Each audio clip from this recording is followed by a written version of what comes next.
You can feel it in the air. It's full of change. It's not just the temperature and the colors of the leaves. It's something deeper. I used to work a 9-to-5 that drained me. Well, it wasn't really that it drained me. To be honest, I had drained myself for years, stripped off everything that made me feel alive. I thought I was doing the right, realistic thing, but it left me feeling completely empty. And here's the thing about emptiness. It doesn't stay quiet forever. It eventually speaks very fucking loudly.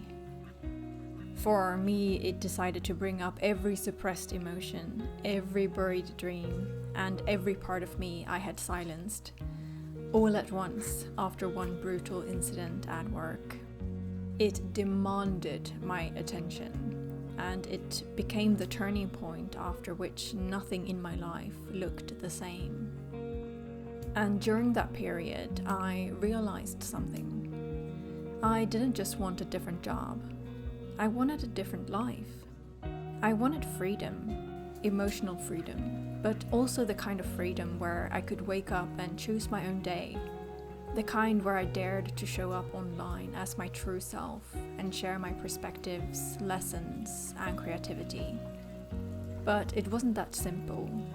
Every time I thought about doing it, I would crumble inside, full of self-doubt and fear.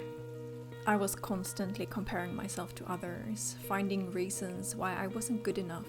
I thought I had to be perfect to be liked. I felt too old to change and too invested in my career I had already chosen. I was afraid of being rejected or judged. I was afraid of failing, but also ironically afraid of succeeding and not being able to handle it. I was afraid of it all. It was fear after fear after fear. It was endless. But deep down, I knew I had to face these fears if I wanted to live a full life. And as the trees are letting go of what no longer serves them, it's a great time for us to do the same. But how do we do that really? I didn't know how to. So I started tracing the symptoms of my low self-esteem, the fears, the doubts, and the constant second-guessing, backwards until I reached their root. And that's when I found something interesting. I discovered that our self-esteem and our self-image are deeply connected. And even more interesting, the way I saw myself, my entire self-image, all the beliefs I held about who I was and the world, wasn't really mine at all. It was a collection of opinions, behaviors, and wounds of the people around me, caregivers, teachers, and family, shaping me through the way they treated me and what they had told me in childhood. I realized that a poor foundation creates a bad self-image, and a poor self-image leads to low self-esteem. And a low self-esteem shows up as different types of self-doubt, self-sabotage, and fears. That was what I was living in, so I grabbed my notebook and wrote down everything I believed about myself. Every sentence that started with, I am. I am a bad person. I'm not lovable. I'm too old to change. And then I wrote down everything I believed about the life I wanted, about starting my own business, about sharing my creativity online. I wrote down things like, rich people are stuck up and arrogant. Money is the root of all evil. No one would want to work with you or be friends with you if you showed up as your real self. I was amazed by all the weeds I had in my figurative garden, which was my mind. It was no wonder I was struggling so much, because I was literally holding myself back, subconsciously sabotaging the very things I longed for. Then I started to question the beliefs I had on the paper in front of me. Where did this come from? Whose voice was this? But most importantly, does this belief bring me closer to the life I want or further away? If it didn't bring me closer, I looked deeper. Could I find evidence that the belief was in fact true? And could I find evidence and experiences that challenged the belief?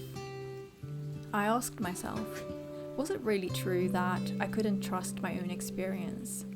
Or had I just been gaslighted as a child? Told I was overreacting, told I was out of my mind, when in reality I was simply upset after being disrespected. I realized that it was easier for them to dismiss me than to take responsibility for their own behavior. As an adult, this showed up as a feeling of always needing others to validate my experiences and feelings before I could believe they were valid. But once I traced it back to where it came from, I saw the truth. And the truth was that I could in fact trust my own perception without external validation. I realized that if I had grown up around someone who said the opposite, I would have believed the opposite, which meant that these beliefs weren't fixed truths. They were simply learned. And if I had learned them once, I could unlearn them now. And once I pulled those weeds into the light, I could finally start planting something new, more constructive beliefs and truths. After doing this work, something in me shifted. I began to feel a deeper sense of self-worth, a trust in myself I hadn't felt in years. I believed in my own ability again. I believed that my voice, my opinions, my perspective were just as valid as anyone else's. And I realized that dimming your light doesn't make you a better person. It only makes the world a little darker. You don't have to know everything to share your truth. No one has the final answer to life anyway. We're all just sharing what we've learned along the way. And that's what gave me courage to start this YouTube channel, to put my voice out there, to share my lessons, my reflections, my imperfect angles.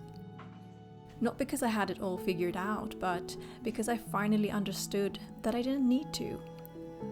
I just needed to show up as me. And that's the gift I want to pass on to you. You are inherently worthy, you are important, you are talented, and the world needs what only you can bring. And essentially, your mind is like a garden. Even if it has been neglected, even if it's full of weeds, it can always recover. Because that's what nature does. It heals, it regenerates, it comes back to life. And your mind is a part of nature. All you need is a gentle and resilient gardener who sees the potential that just with a little work, the garden can bloom like never before. It's not about becoming someone new. It's about clearing away the clutter that was never yours to begin with. And when you do that, when you let go of what no longer serves you, you'll find that who you've been searching for has been there all along.